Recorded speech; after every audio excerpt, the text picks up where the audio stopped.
Bien, nous voici donc à la deuxième séance de ce couplage singulier du foot et de la philosophie, dans le versant philosophique de ce couple. Et je voudrais en rappeler à la fois l'intention et le programme très rapidement. Alors, l'intention, comme vous en doutez, c'est d'entourer cette mobilisation, cet événement médiatique qu'est l'Euro de foot par des manifestations tout à fait différentes, des choses tout à fait différentes, des initiatives tout à fait différentes, qui sont soit de nature intellectuelle comme ici, concernant la philosophie, soit de nature plus théâtrale, mais en tout cas de montrer qu'il est possible, après tout, de dire des choses, de prononcer des choses, de montrer des choses dans les marges, si je puis dire, de la projection des matchs proprement dits qui se passent également dans cette salle. Alors, du point de vue de ce qui a été choisi et dont je suis largement responsable, évidemment, l'idée était que puisque c'était un euro de foot, on allait faire un euro de philosophie. Hein. Donc, je ne suis pas allé chercher des Américains ou des Chinois. Je me suis cantonné à l'Europe. J'ai pris contact avec beaucoup d'amis et il s'est trouvé que finalement, les 8 philosophes qui se sont réellement engagés dans cette affaire constituent un groupe où figurent des Allemands, des Français et des Italiens. Donc c'est une figure de l'Europe. Hein. Voilà, l'Europe philosophique, ce n'est pas très étonnant. On y retrouve le tandem franco-allemand si important dans l'histoire de la philosophie européenne. On y retrouve les Français et les Italiens qui ont été aussi, d'une certaine manière, toujours tiraillés entre la philosophie allemande et la philosophie française.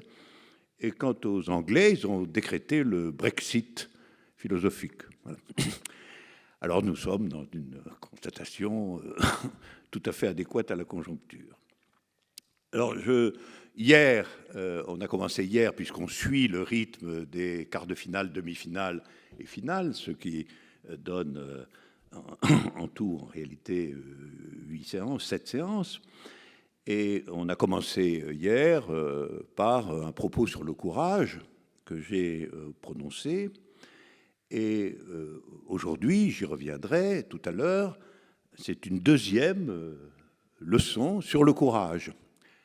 C'est intéressant parce que je pense que ça indique, nous ne sommes pas concertés, hein, ça indique que la question du courage est une question probablement à l'ordre du jour du point de vue de la philosophie, de la possibilité de l'action, de la possibilité de la pensée, puisque nous avons décidé l'un et l'autre de parler de ce sujet, de nous demander en réalité qu'est-ce que c'est que cette vieille vertu du courage dans la conjoncture actuelle. Voilà, c'est le sujet de notre ami, c'est le courage aujourd'hui.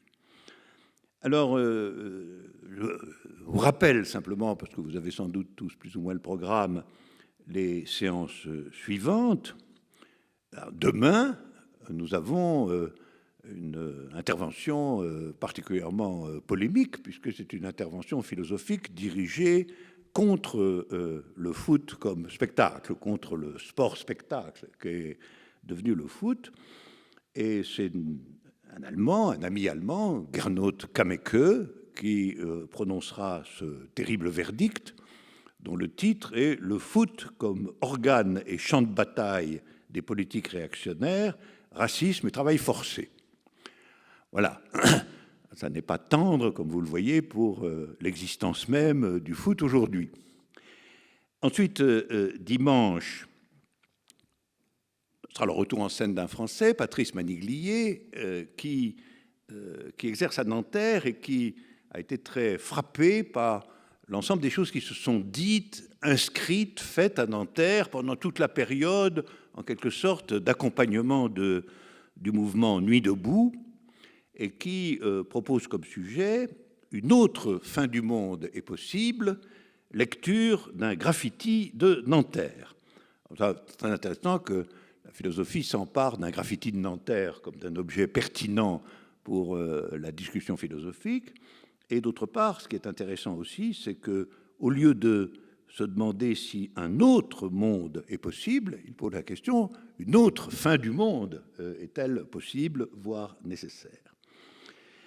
Ensuite, nous passons au mercredi 6 juillet, puisque nous sommes aux demi-finales.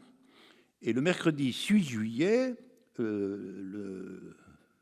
philosophie prendra la forme d'une petite pièce de théâtre, ce qui est évidemment son lieu ici, sur le problème de l'éducation aujourd'hui.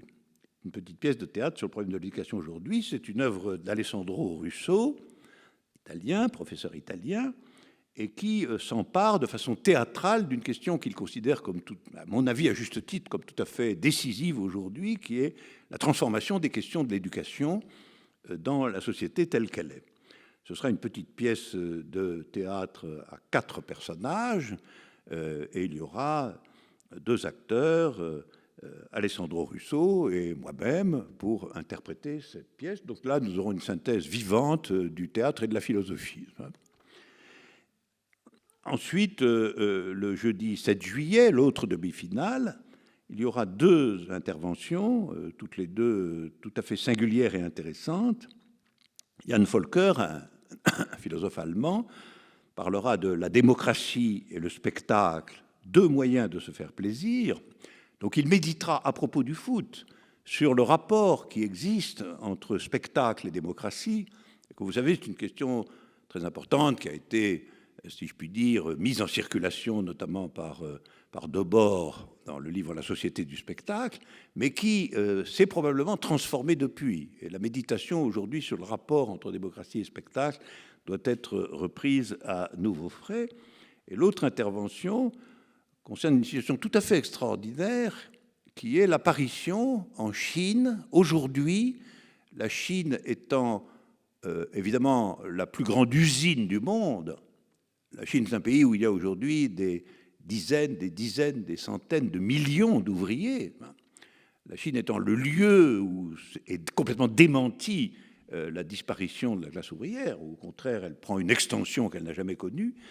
Et dans ce pays, eh bien, sont apparus récemment des poètes ouvriers, des ouvriers qui formulent leur existence, leur destin, leur demande sous la forme de la poésie. Et Claudia Pozzana, une philosophe italienne, fera une intervention sur ces poètes ouvriers dans la Chine contemporaine, avec une lecture aussi d'un certain nombre de ces poèmes.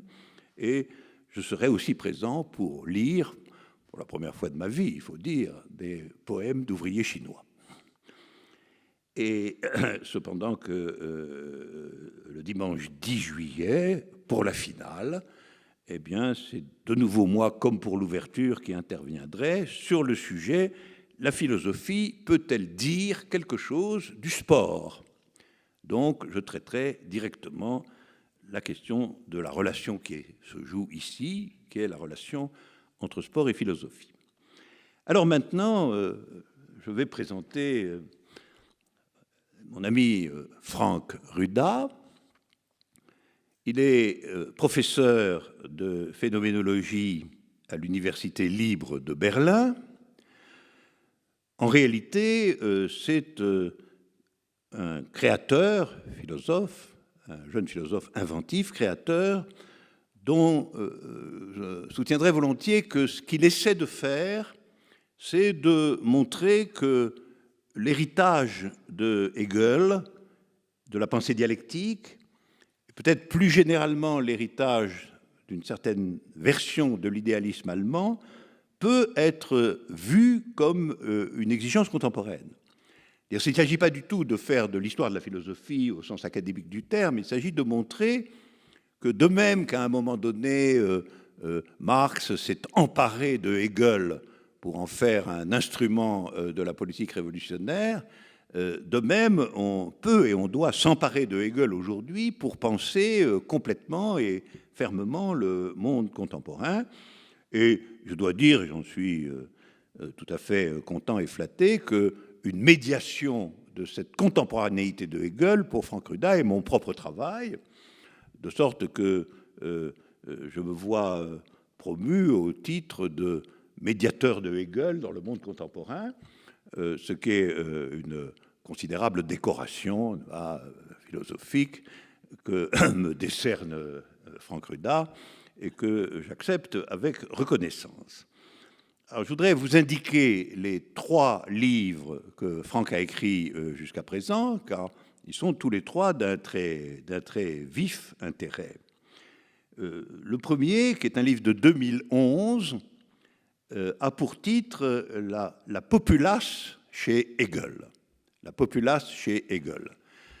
Et que le titre est déjà un titre paradoxal, puisqu'il juxtapose Hegel à un mot à signification vulgaire ou négative même, et il veut montrer que cette catégorie, la populace, c'est-à-dire le bas peuple, le peuple méprisé et inculte, si je puis dire, est une catégorie tout à fait essentielle en même temps de la pensée générale de l'histoire chez Hegel, ce qui arrache Hegel, une fois de plus, à la vision du professeur réactionnaire, qui est la vision traditionnelle et tout à fait fausse de Hegel.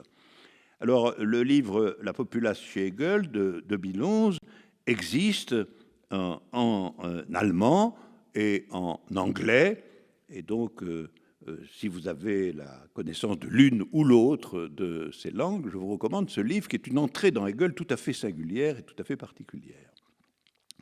Le deuxième livre, qui est de 2014, est un livre qui m'est consacré et dont le titre est « Pour Badiou », c'est un titre agréable pour moi de toute façon, pour Badiou, et le sous-titre très intéressant, c'est « Pour Badiou, idéalisme sans idéalisme ». Donc idéalisme sans idéalisme, c'est un propos qui tente de désigner mon entreprise comme à la fois pouvant s'inscrire dans la descendance de la philosophie communément appelée idéaliste, notamment ce qu'on a appelé l'idéalisme allemand, mais en soustraction de l'idéalisme lui-même. C'est-à-dire qu'il retiendrait de l'idéalisme quelque chose qui, précisément, le délivre de l'idéalisme. Alors, je vous le dis tout uniment, certains d'entre vous peuvent témoigner que ce n'est pas simplement parce que Franck Ruda est là, c'est le meilleur livre qui m'a été consacré. Il n'y a aucun doute, c'est un livre à la fois profond, précis. C'est aussi un merveilleux livre d'histoire de la philosophie en un sens élevé, en un sens qui n'est pas du tout académique. Parce que, évidemment, j'y suis présent puisque ça m'est consacré, mais 3 autres grands philosophes y sont présents et déployés dans leur confrontation avec moi, à savoir Platon, Descartes et Hegel. Et vous trouvez dans ce livre quelques-uns des meilleurs textes qui aient été écrits sur ces 3 auteurs. Ça, je le dis avec la plus grande fermeté. Alors, ce livre, Pour Badiou, idéalisme sans idéalisme, existe en anglais, et c'est la version dans laquelle il a été écrit. Donc, on peut dire que c'est la version originale. Et je souhaite vivement, et je m'efforce de faire qu'il puisse être rapidement traduit en français. Alors, le 3e livre, qui est de cette année, c'est un livre tout à fait paradoxal dans son titre. Je dirais même qu'il est violemment à contre-courant, parce que le titre de ce livre, c'est « Abolir la liberté ». Alors voilà quelque chose qui est particulièrement peu à la mode, dans une société qui vraiment fait de la liberté son fétiche absolu, de la démocratie, de la liberté, vraiment la chose qu'il faut avant tout respecter. C'est « Abolir la liberté », et le sous-titre n'améliore pas beaucoup la position de Franck, c'est « Plaidoyer pour un fatalisme contemporain ». Alors évidemment, c'est un livre tout à fait saisissant par sa singularité provocatrice, vraiment, « Abolir la vérité, plaidoyer pour un fatalisme contemporain ».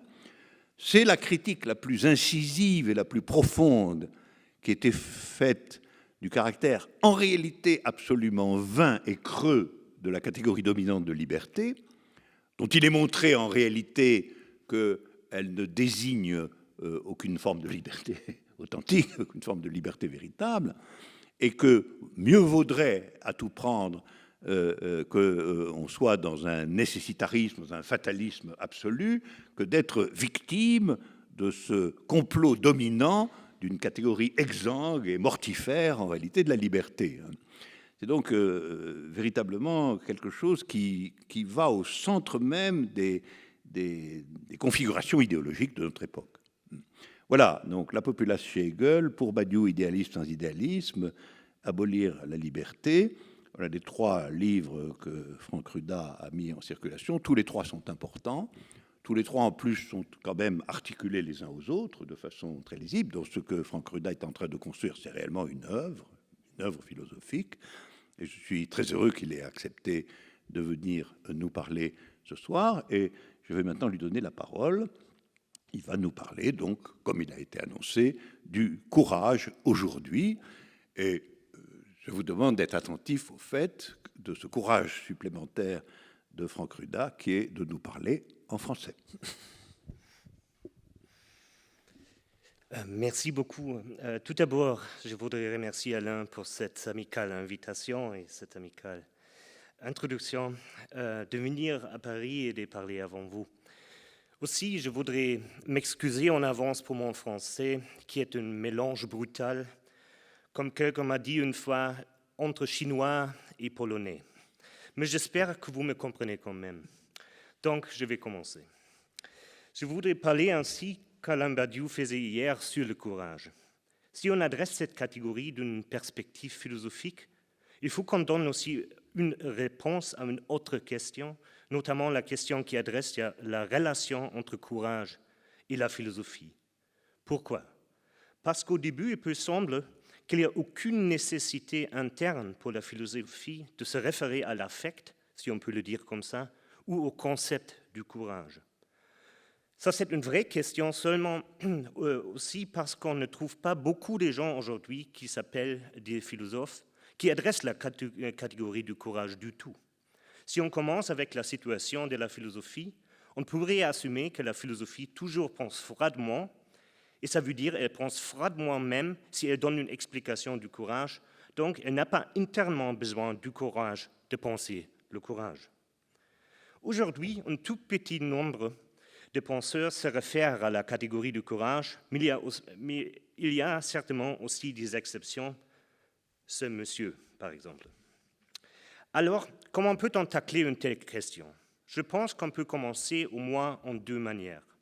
On peut l'approcher dans une manière historique, où on prend note du fait que le courage n'apparaît jamais tout seul, mais toujours implique au moins un autre terme, et on peut immédiatement penser qu'un de ces termes est l'angoisse, ou si on veut, la peur.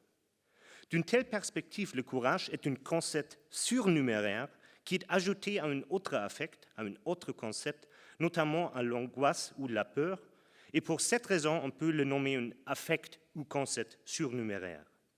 Il est dans ce sens-là une manière de traiter l'angoisse, une manière de la mettre au travail peut-être. Mais si aujourd'hui les philosophes rarement parlent du courage, ça se peut parce qu'aujourd'hui on rarement trouve des philosophes qui parlent de l'angoisse. Parce que l'angoisse a aujourd'hui une très mauvaise réputation. D'être angoissé, de se sentir angoissé et d'avoir le sentiment que les choses et le monde n'est pas nécessairement et immuablement comme elles sont et comme elles sont, ça c'est l'angoisse. L'angoisse fait sentir une inconsistance très profonde. Elle est un affect qui indique la non-nécessité du monde comme il est. Et le fameux psychanalyste français Jacques Lacan a dit une fois que ça c'est une raison pourquoi l'angoisse ne jamais tromper. Mais si vous sentez l'angoisse, si vous êtes angoissé, et vous à cause de ça voir qu'il n'y a aucune nécessité pourquoi le monde est comme il est, on peut dire il n'est pas comme il est parce qu'un Dieu l'a fait comme ça. Ce sentiment a un effet sur vous. Si on sent qu'il n'y a aucune nécessité pourquoi le monde est comme il est, ça peut générer une dislocation profonde, un sentiment que toutes les choses s'effondrent, un sentiment qu'on peut décrire comme terreur.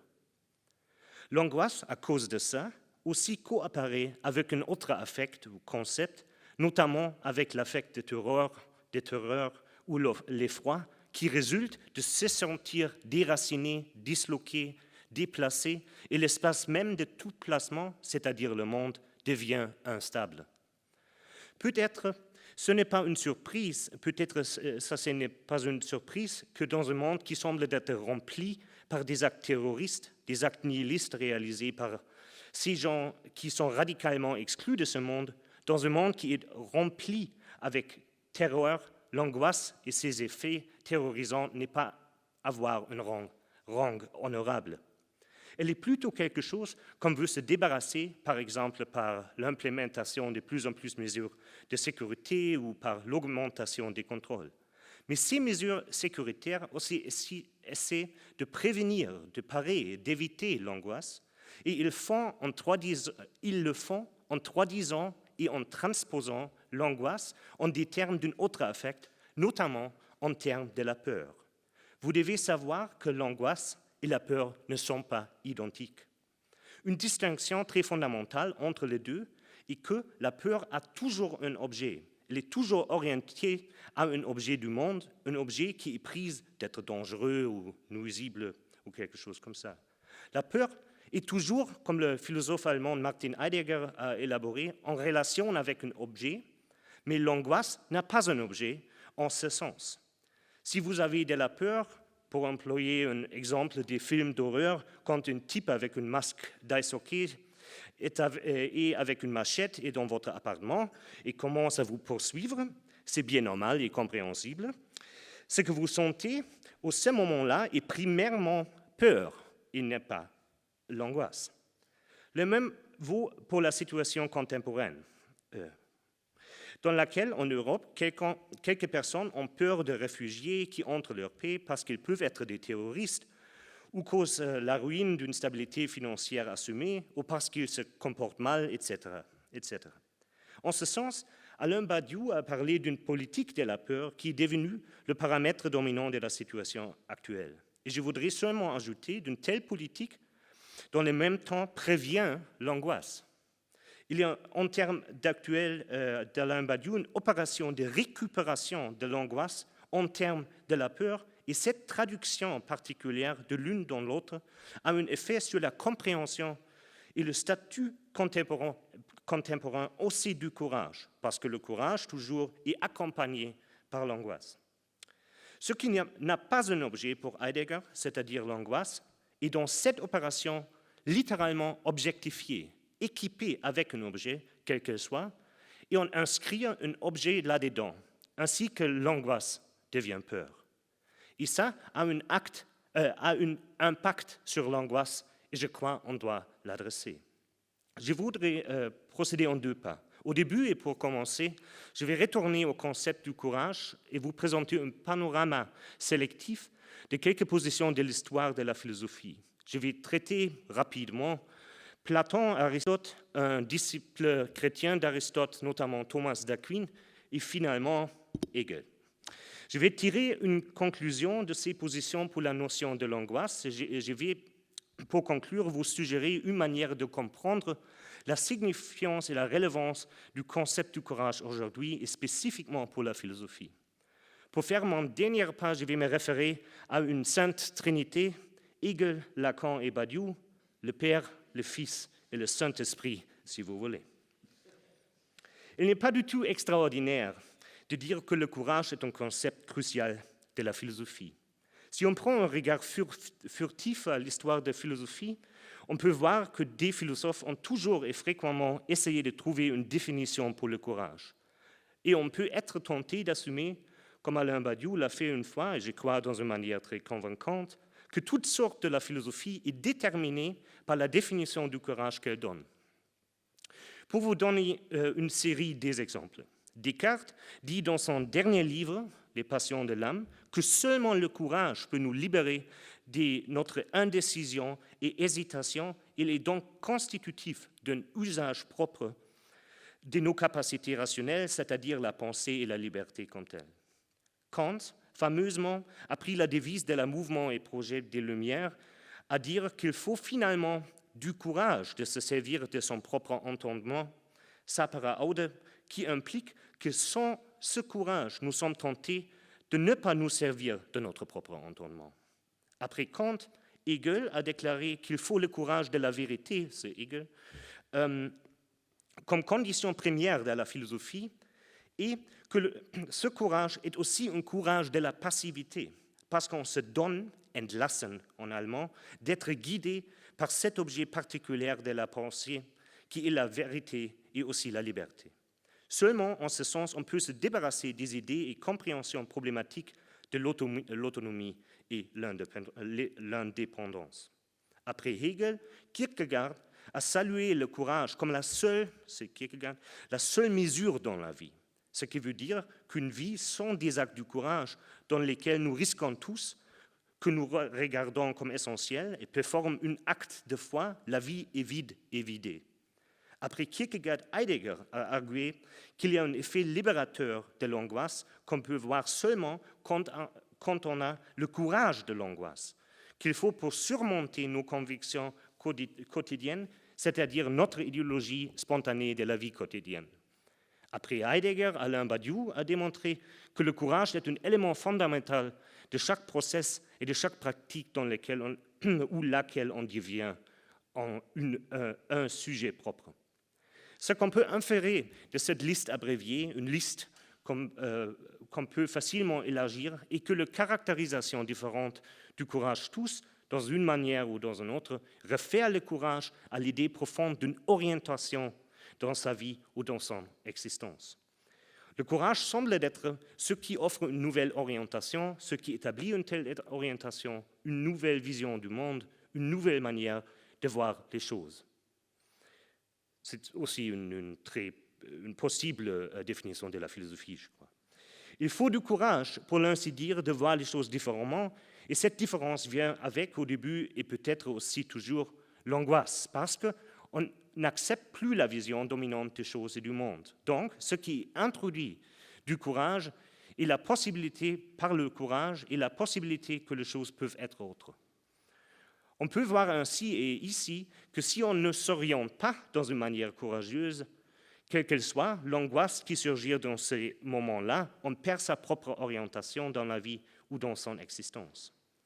Mais ce panorama des références philosophiques, je voulais présenter seulement pour vous donner une orientation initiale, et je voudrais maintenant me référer à un texte philosophique qui directement adresse la catégorie du courage.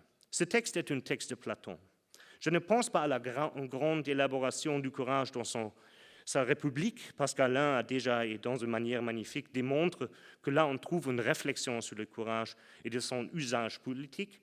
Mais je pense à un autre dialogue dans lequel le courage est directement adressé et qui prend le courage comme quelque chose qu'on doit investiguer, notamment c'est le dialogue qui s'appelle Laches.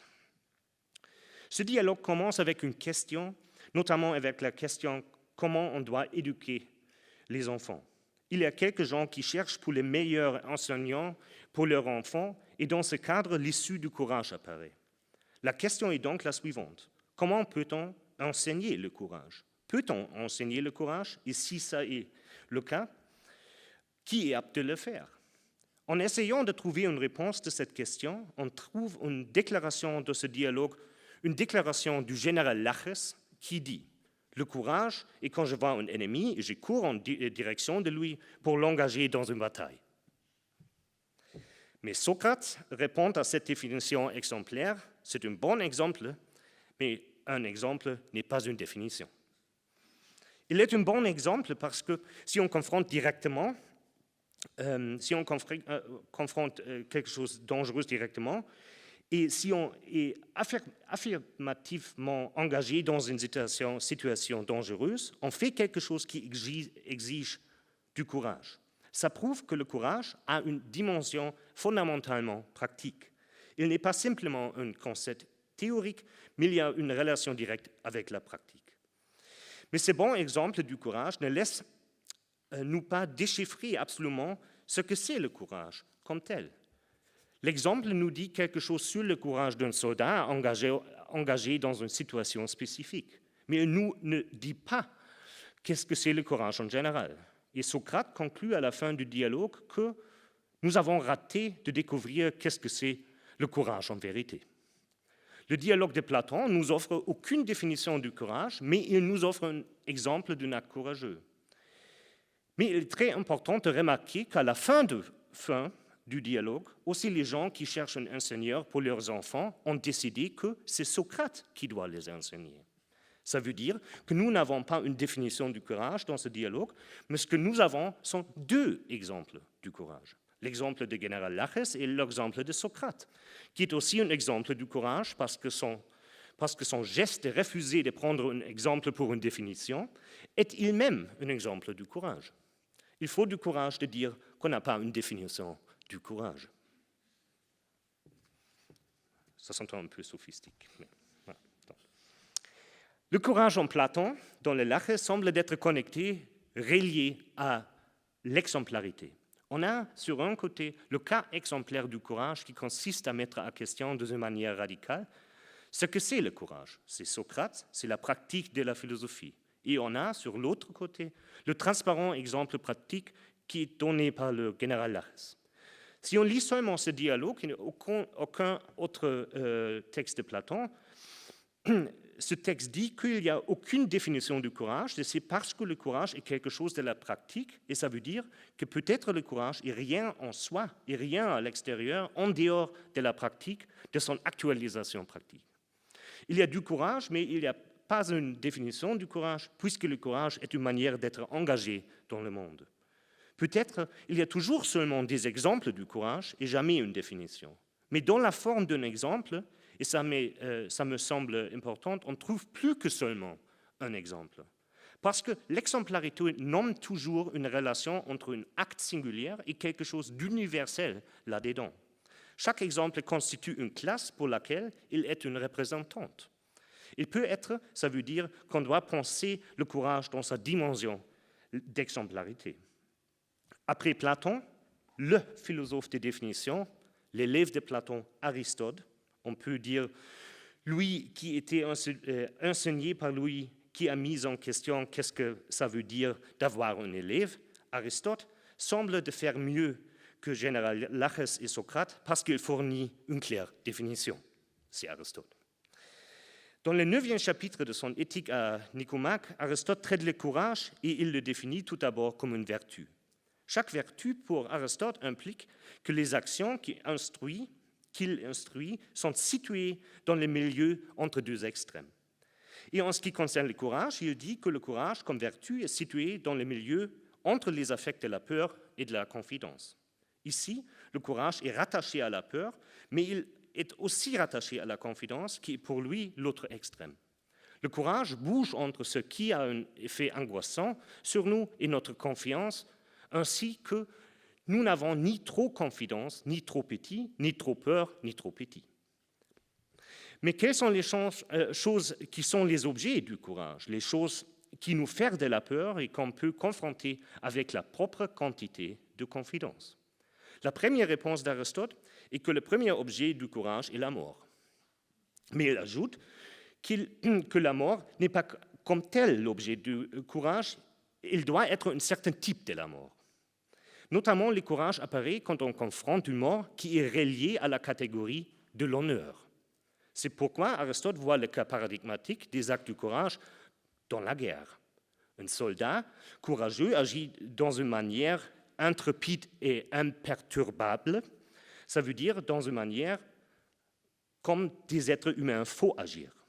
Le soldat est la meilleure sorte pratique de l'être humain parce qu'il a peur de toutes les choses de lesquelles on doit avoir peur, mais il n'a jamais peur de ce qu'on ne doit pas craindre.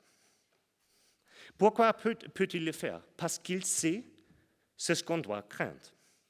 La mesure adéquate de la peur est cruciale pour avoir le montant adéquat du courage.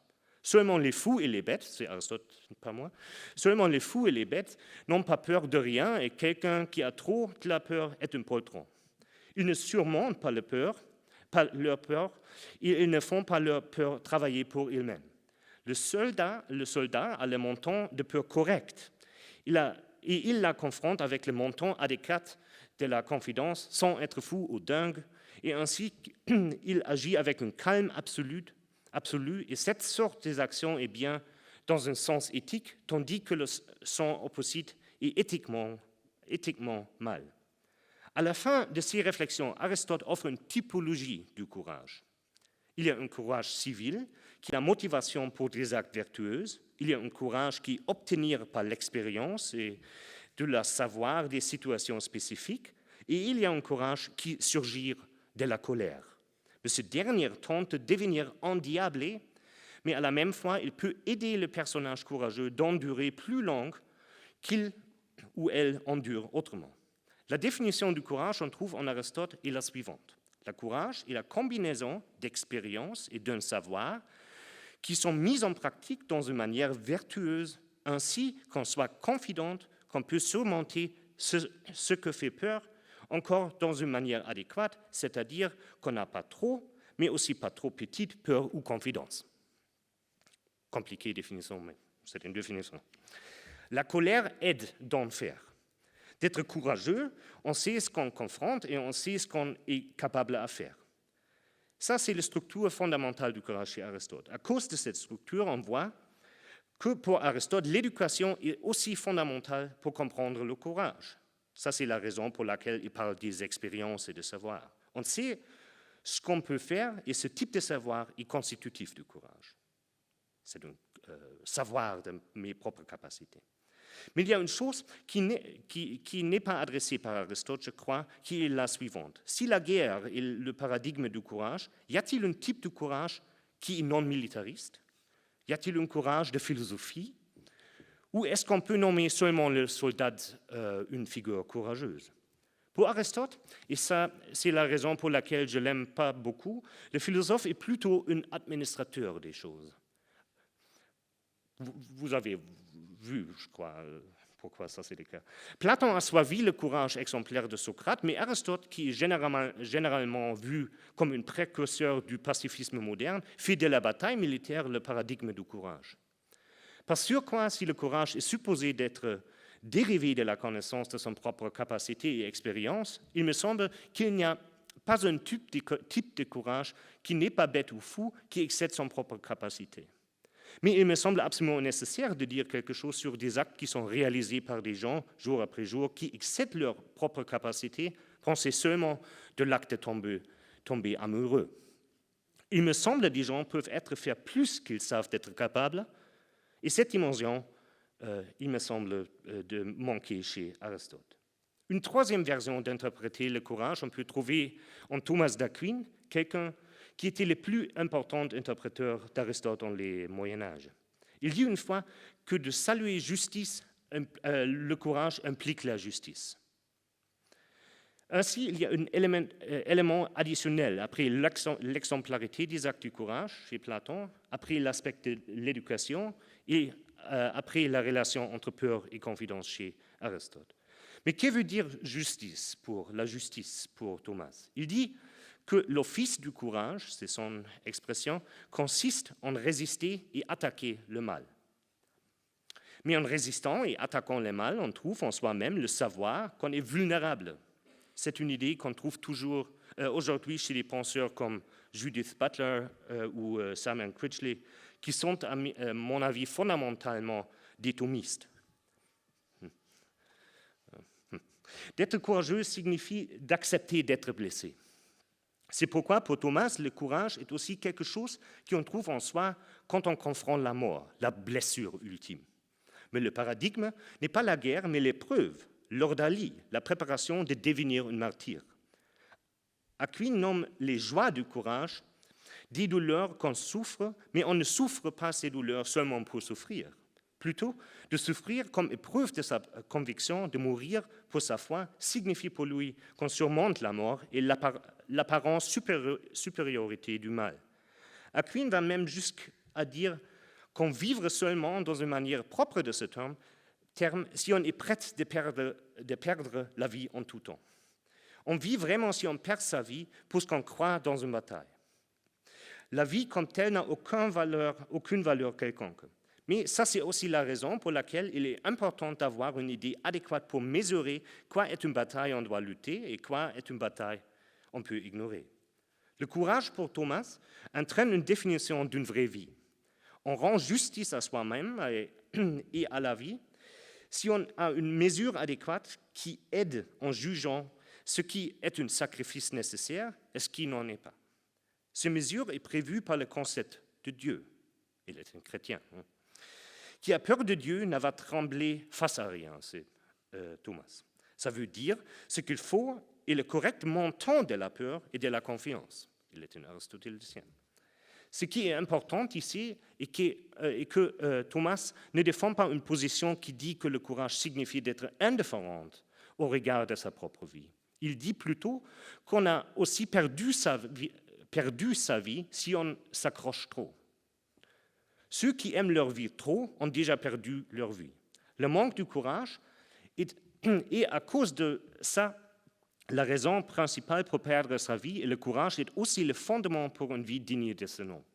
Ceux qui aiment leur vie trop sont les gens qui réifient leur vie et contre cette vision des choses, c'est-à-dire contre la vision que la vie est quelque chose qu'on a, comme une possession, une propriété. Thomas place le courage. Seulement les courageux vivent proprement, ont une vie propre, parce que le courage purifie. C'est Thomas, la vie de ces tendances décadentes, réifiantes, on peut peut-être dire marchandisantes. C'est la raison pour laquelle Thomas définit le manque du courage comme une maladie. Si on est trop fixé sur sa vie, on a déjà perdu sa même vie. Et Thomas nous donne une reformulation chrétienne d'Aristote qui à la fois essaie de démocratiser et démilitariser le courage. Chacun peut être courageux si on commence à vivre vraiment, et le courage est le courage de sacrifier sa vie au nom de la vie. Finalement, en Hegel, on trouve quelque chose de différent. Sur un côté, Hegel a aussi l'idée que le courage est lié à l'idée du sacrifice, et il défend la conception qu'on a besoin d'un groupe de gens, d'un État qui ont la profession de défendre la bien commune. Ça veut dire qu'on a besoin de la militaire, mais il y a des gens qui décident volontairement d'avoir cette possession. Et si nécessaire, en temps de guerre, chacun doit devenir un part de la militaire. Frederick Jameson, penseur américain, a récemment défendu l'idée qu'une société dans laquelle chacun est part de l'accord militaire peut être une société égalitaire nouveau. Ce n'est pas Hegel, c'est Jameson.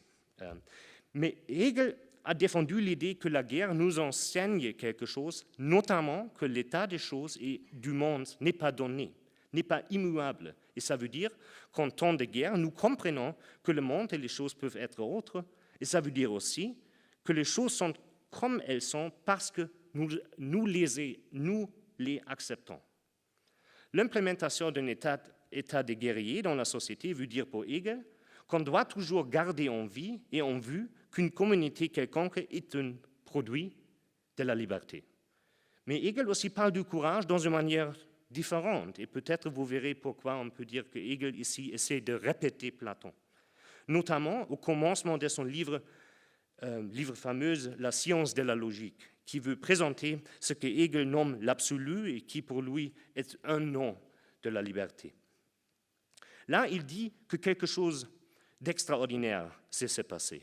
Kant a répandu, ou plutôt fondé, pour la première fois pour Hegel la philosophie, parce que Kant a démontré que la philosophie fait du sens seulement si elle est un produit de la raison et n'est pas du dogmatisme, de la foi, etc. Cette idée est nouvelle et fondamentale pour Hegel. Mais Kant a échoué à dériver une propre philosophie de cette idée. Et j'accepte volontairement et absolument la verdict de Hegel. Il donne une exposition surprenante de ce que Kant a fait. Il dit, au commencement de son livre, que Kant a été angoissé face à l'objet de la pensée. Hatte Angst vor dem Objekt. On peut dire que Hegel pense que Kant était la première d'être angoissé dans l'histoire de la philosophie. Il était la première d'introduire et de sentir l'angoisse face au propre objet de la philosophie, notamment la vérité et la liberté. Donc, la formule de Hegel, Kant était angoissé face à l'objet de la pensée, est tout d'abord une distinction de Kant. C'est quelque chose de positif. Kant a introduit l'angoisse à la philosophie, mais Kant n'a pas eu du courage. Il n'a pas eu ce qu'il faut pour être un penseur de la lumière propre. C'est la raison pour laquelle Hegel continue en disant qu'à part de cette introduction de l'angoisse à la philosophie, il n'y a rien dans Kant qui est encore vaut d'être révisité. On doit oublier Kant, mais on doit rappeler, ou on ne doit pas oublier, ce qu'il a fait en termes d'angoisse. Il faut, après Kant, avoir le courage de penser que Kant a découvert, mais ce qu'il n'a pas proprement pensé lui-même. Et je voudrais finir en disant que je pense ce qu'il faut aujourd'hui est au premier un nouveau Kant, c'est-à-dire il faut une réintroduction de l'angoisse, pas seulement dans la philosophie, mais dans la vie entière, une réintroduction qui est capable de distinguer entre deux types d'objets. Mais ça, c'est seulement le premier pas. On a aussi besoin du courage de penser cet objet, un nouveau Hegel, qui est différent des objets différents. Ce qu'il faut est donc un nouveau Hegel parce qu'il indique que la catégorie qui doit être repensée est la catégorie de l'angoisse, et seulement sous la condition qu'on la fait, on peut arriver à un nouveau courage. Mais on peut se demander si Kant était angoissé, l'angoisse face à quoi? J'ai déjà dit, le dit objet est la vérité qui est pour Hegel liée avec la liberté. Mais la liberté n'est pas un objet, au moins pas en sens qu'un arbre ou un iPhone est un objet. Il y a au moins deux sortes d'objets, et Hegel pense que la philosophie fait l'affaire avec cet objet qui n'est pas un objet dans le sens commun. Cet objet qui n'est pas un objet du monde, qui n'est pas quelque chose qu'on peut voir ou toucher. Et c'est Jacques Lacan qui a révisité la définition de l'angoisse donnée par Heidegger. Vous vous souvenez, la peur a toujours un objet, l'angoisse n'a pas un objet. Et il a dit, Lacan, que l'angoisse n'a pas un objet, mais à la même temps, il n'est pas son objet. Il n'a pas un objet, mais il n'a pas un objet, mais il n'a pas un objet, désolé, mais il n'est pas sans objet. Il n'est pas sans objet. Qu'est-ce que veut dire que l'angoisse n'a pas un objet, mais elle n'est pas sans objet? Je crois qu'une manière de le traduire est la suivante. Si l'angoisse n'est pas sans objet, l'objet d'angoisse n'est pas un objet dans le sens que la peur a un objet. L'objet de l'angoisse n'est pas un objet du monde, mais il n'est pas sans objet, ou si on veut, son objet est un objet passant. L'objet de l'angoisse est quelque chose qui se passe, qui se passait, ou un événement. En ce sens, Kant n'était pas pour Hegel capable de penser les passages, le passe d'un événement. Il a seulement indiqué que ça est l'objet propre de la pensée. Mais pour le penser, il faut du courage. L'angoisse est toujours une occasion pour le courage. L'angoisse indique qu'on peut changer le monde. Il a indiqué la non-nécessité fondamentale du monde tel qu'il est, et le courage commence à introduire ce changement même. Hegel dit qu'on doit être courageux pour faire de la philosophie, parce que la philosophie pense que le monde peut être autre. Ça, c'est le point de Hegel. Mais quel type de courage fait-il pour penser et effectuer la possibilité d'un changement du monde? Hegel nous dit qu'on doit seulement faire une chose qui est à la même temps la plus difficile. Je cite, « On doit seulement recevoir, en allemand aufnehmen ». Ce n'est pas aufheben, aufnehmen. On doit seulement recevoir ce qui est devant nous. Et ce qui est devant nous est, Hegel, seulement la décision de considérer la pensée comme telle. Hegel veut dire ici qu'on ne décidait pas de changer le monde volontairement, c'est plutôt une décision qui était toujours décidée.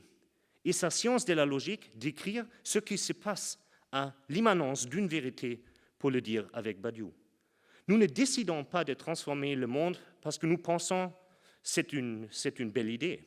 Mais nous transformons le monde s'il y a quelque chose qui se passe. Si nous ne sommes pas sans objet, si notre objet est un objet passant, et s'il y a une décision d'investiguer les conséquences d'une telle décision. L'amour est un bel exemple. Il n'est pas accidentel que dans le séminaire de Lacan sur l'angoisse, on trouve une réflexion sur l'amour. Personne ne décide de tomber amoureux, personne. Il est décidé pour nous, au sein de nous. Et puis on essaie de voir ce que suivre d'une telle décision, d'une décision anonyme et intime. Il faut du courage pour prendre une décision qu'on n'a pas fait consciemment ou volontairement comme orientation dans sa vie. Mais précisément, c'est la définition, pas seulement du courage, mais aussi de la liberté. Lacan a une fois défini le but de la cure psychanalytique comme élévation d'une impuissance à un point d'impossibilité, et Alain Badiou a fréquemment nous rappelé qu'un événement nomme précisément le moment dans lequel ce que nous croyons d'être impossible se passe comme impossible. Je voudrais conclure par vous dire que je pense que le courage aujourd'hui doit être un courage d'un tel impossible. Un courage qui s'oriente vers des décisions que nous n'avons pas prises consciemment, mais qui sont là et qui surgissent quand même. Ça ne peut pas que produire l'angoisse. Mais je crois que ce que nous avons besoin plus que toujours est le courage de trouver ce que nous fait l'angoisse. Et puis, pour parler avec Lacan, on peut se désangoisser. C'est un terme que je crois Lacan a inventé, se désangoisser. Se désangoisser, je crois, ce qui implique qu'on commence avec l'angoisse, et je crois que c'est la meilleure définition du courage. Et je voudrais finir par vous dire, avec le courage, de trouver le point qui vous angoisse, parce que ça va permettre de vous désangoisser aussi. Merci.